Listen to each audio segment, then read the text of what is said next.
Hi అండి. Welcome back to Sravanthi Shetty designs. చూడండి, మనకు తక్కువ క్లాత్ ఉన్నప్పుడు ఇలా పేపర్ స్ట్రిప్ పెట్టి మనము ఈ కట్ వర్క్ డిజైన్ కుట్టాలంటే కొంచెం ప్రాబ్లం అవుతుంది కదా. అలా తక్కువ క్లాత్ ఉన్నప్పుడు ఇలా లైనింగ్ క్లాత్కే దీన్ని జాయింటింగ్ చేసి లైనింగ్ క్లాత్కి ఇలా కరెక్ట్ మధ్యలో మనం కొలతలు చూసుకొని ఐరన్ చేసుకోవాలండి. అలా ఐరన్ చేసుకున్న తర్వాత మెయిన్ ఫ్యాబ్రిక్ రైట్ సైడ్ ఉంచి ఈ లైనింగ్ క్లాత్ను ఈ పేపర్ స్టిఫ్ పైన వచ్చేటట్లుగా ఈ విధంగా పెట్టుకొని ఇలా అయితే స్టిచ్ చేసుకోవాలి. ఇలానే మనము ఆ కర్వ్ షేప్ ఎలా ఉందో దానిపైన అలానే నీట్గా ఒక స్టిచ్ అయితే వేసుకుంటూ రావాలండి. చూడండి, ఈ కర్వ్ దగ్గర కొంచెం నెమ్మదిగా తిప్పుకోవాలి. ఈ పేపర్ స్ట్రిప్ వేయడం వల్ల మనకు కర్వ్ డిజైన్ అనేది నీట్గా కనబడుతుంది అన్నమాట. మళ్ళీ ఆ షేప్ కూడా రావడానికి మనకు చాలా యూజ్ అవుతుంది. అటు ఇటు వెళ్ళకుండా కరెక్ట్గా దానిపైనే ఒక స్టిచ్ అయితే వేసుకుంటూ మొత్తం నెక్ మొత్తం అలానే స్టిచ్ చేసుకోవాలి. ఇది బ్యాక్ నెక్. ఇక్కడ మధ్యలో పేపర్ జాయింటింగ్ ఉంది కదండి నెక్కి పైన, ఆ జాయింటింగ్ అయితే ఇది మొత్తం స్టిచ్ చేసే వరకు కటింగ్ చేయొద్దు. ఎందుకంటే ఆ పేపర్ కటింగ్ చేయడం వల్ల నెక్ వెడల్పు ఎక్కువ అయిపోతుందండి, అటు ఇటు సాగినట్లు అయిపోతుంది పేపరు. అందుకనే అది జాయింటింగ్ అలానే పెట్టుకొని కటింగ్ అయితే చేసుకున్నాను. మీలో ఎవరైనా కావాలి అని అనుకుంటే మన ఛానల్లో ఆల్రెడీ కటింగ్ వీడియో కూడా ఉందండి. కటింగ్ వీడియో, స్టిచ్చింగ్ వీడియో చూడండి. తక్కువ క్లాత్ ఉన్నప్పుడైతే ఈ విధంగా చూసుకోండి, చాలా బాగా యూజ్ అవుతుంది. చూడండి, నేను మొత్తం నెక్ చుట్టూరా అలానే స్టిచ్ అయితే చేసుకుంటున్నాను.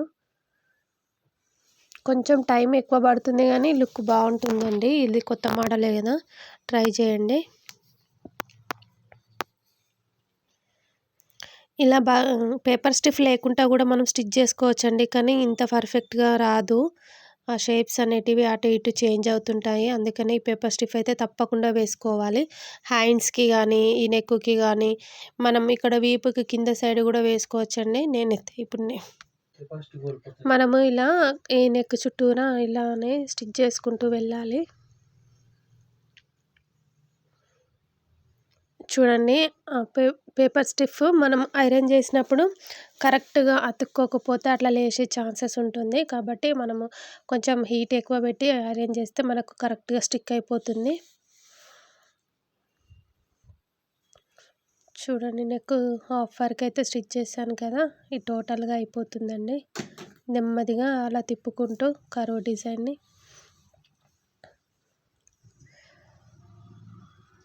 ఈ టర్నింగ్స్ దగ్గరే కొంచెం ఇబ్బంది అనిపిస్తుంది కొత్తగా నేర్చుకునే వాళ్ళకి, కానీ ఈ పేపర్ స్టిఫ్ అయితే బాగా యూజ్ అవుతుందండి కొత్తగా నేర్చుకునే వాళ్ళకి. మనకి షేప్స్ కరెక్ట్గా రావడానికి బాగా ఉపయోగపడుతుంది కాబట్టి తప్పకుండా మీరు కూడా ట్రై చేయండి.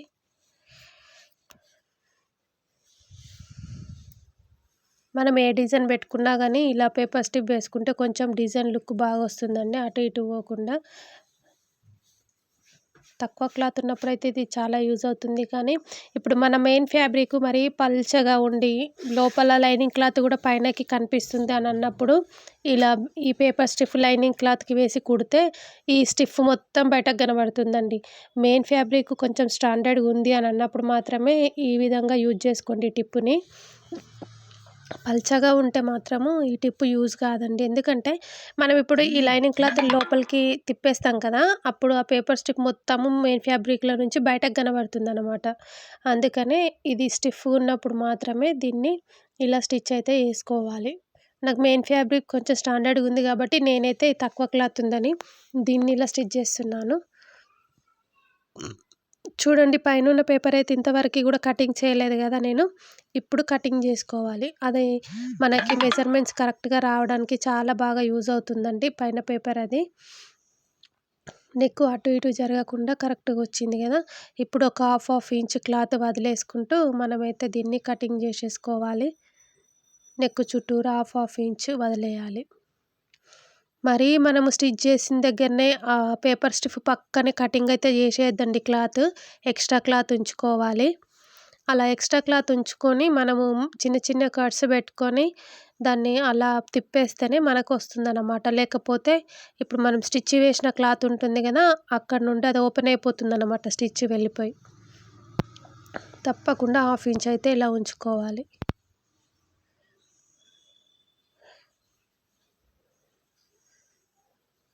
చూడండి, నెమ్మదిగా కటింగ్ చేసుకోండి. చూడండి, ఆ జాయింటింగ్‌ని ఇప్పుడు కటింగ్ చేసేస్తున్నాను నేను.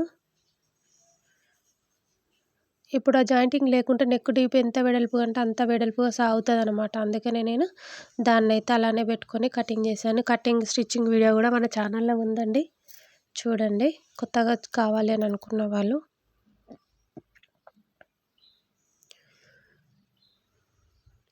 అన్ని కట్ వర్క్ మధ్యలో ఇలా చిన్న చిన్న కట్స్ అయితే పెట్టుకోవాలండి. ఎందుకంటే మనము ఇది తిప్పేసినప్పుడు కరెక్ట్‌గా తిరుగుతుంది. ముడతలొచ్చే ఛాన్సెస్ ఉండయనమాట.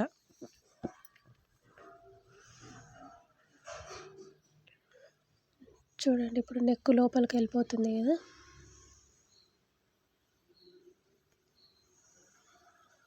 ఒక వేలుతో ఈ షేప్స్‌ని ఇట్లా బయటకి నెట్టినట్లు అనాలండి క్లాత్. అలానే నెక్ చుట్టూరా మొత్తం అలానే అనుకోవాలి. కరెక్ట్‌గా బయటకు లాగినట్లు చేసి మనం దానిపై నుండి అయితే టాప్ స్టిచ్ వేయాలండి. దానిపై నుంచి టాప్ స్టిచ్ వేసుకోవాలి.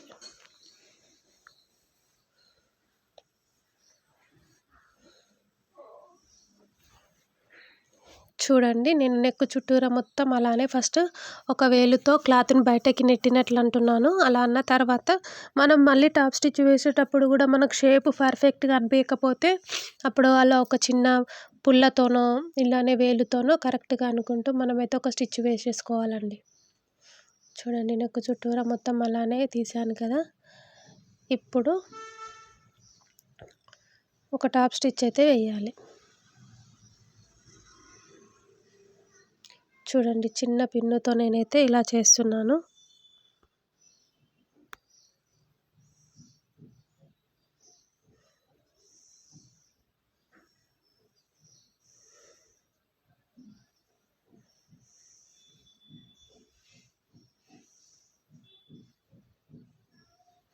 అలా మనం చిన్న పిన్ను తీసుకొని సెట్ చేయడం వల్ల మనకు షేప్ అనేది పర్ఫెక్ట్‌గా వస్తుంది. కట్ వర్క్ చాలా బావుంటుందండి. ఇట్లా కట్ డిజైన్ బావుంటుంది. చాలా లుక్ అయితే బాగా కనబడుతుంది. మనం ప్లెయిన్‌గా కుట్టిన బ్లౌజ్‌కి, ఈ బ్లౌజ్‌కి టైము తేడా ఉంటుంది. లుక్ తేడా ఉంటుందండి. టైం ఎక్కువనే తీసుకుంటుంది కానీ లుక్ బావుంటుంది. కొత్తగా ఎవరైనా ట్రై చేస్తే ఈ పద్ధతిలో ట్రై చేయండి. ఈజీగా ఉంటుంది. ఇప్పుడు మనము ఈ పేపర్ స్టిఫ్ కటింగ్ చేశాం కదా! ఆ పేపర్ స్టిఫ్‌ని సెట్ చేయనీకి ఇప్పుడు ఆ స్టిఫ్ ఎంత ఉందో అంత క్లాత్ అయితే ఎక్స్‌ట్రా కావాలండి. పల్చగా ఉన్నప్పుడు మెయిన్ ఫ్యాబ్రిక్‌కి లైనింగ్ క్లాత్‌ని జాయింటింగ్ చేసి, ఆ ఎక్స్‌ట్రా క్లాత్‌ని ఇప్పుడు నేను ఏ విధంగా అయితే పెట్టానో, ఆ విధంగా పెట్టి స్టిచ్ చేసుకుంటే మనకు ఆ మోడల్ వస్తుంది గానీ క్లాత్ ఎక్కువ పడుతుందండి. ఇప్పుడు క్లాత్ తక్కువ ఉన్నప్పుడు ఆ విధంగా కుట్టడానికి వీలు కాదు కదా! అందుకనే నేనైతే ఇలానే స్టిచ్ చేస్తున్నాను. ఇది స్టిఫ్‌గానే ఉంది పైన క్లాత్ కాబట్టి నేనైతే ఇలానే స్టిచ్ చేస్తున్నాను చూడండి. లుక్ అయితే బాగా వస్తుందండి మనకి ఫైనల్‌గా. హ్యాండ్స్ కూడా అలానే కుట్టుకోవచ్చండి.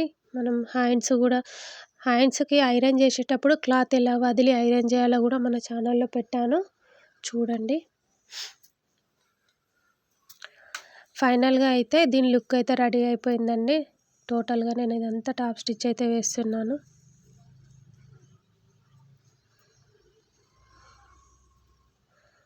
టాప్ స్టిచ్ వేసేటప్పుడు కర్వ్ షేప్ పర్ఫెక్ట్‌గా వస్తుందా లేదా అనేదైతే తిప్పేటప్పుడు కరెక్ట్‌గా చూసుకొని ఒక స్టిచ్ అయితే వేసుకోండి.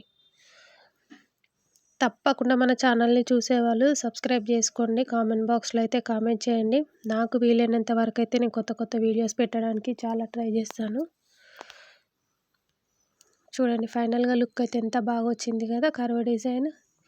ఈజీ మెథడ్‌లో ఎక్స్ట్రా క్లాత్ లేకుండా లైనింగ్ క్లాత్‌కే పేపర్ స్టిఫ్‌ని జాయింట్ చేసి దాన్ని ఇలా పెట్టాను. ఎంత నీట్‌గా కనబడుతుంది చూడండి. అదే మెయిన్ ఫ్యాబ్రిక్ పల్చగా ఉందనుకోండి, ఇలా చూసినప్పుడు మనకు ఆ పేపర్ స్టిఫ్ మొత్తం కనబడుతుంది. కొంచెం లైట్‌గా తెలుస్తుంది చూడండి. అందుకనే పల్చగా ఉన్నప్పుడు ఎక్స్ట్రా క్లాత్‌ని తీసుకొని సెపరేట్‌గా జాయింటింగ్ చేసుకోవాలండి. అది కూడా పెడతాను ఒక video. Thank you for watching.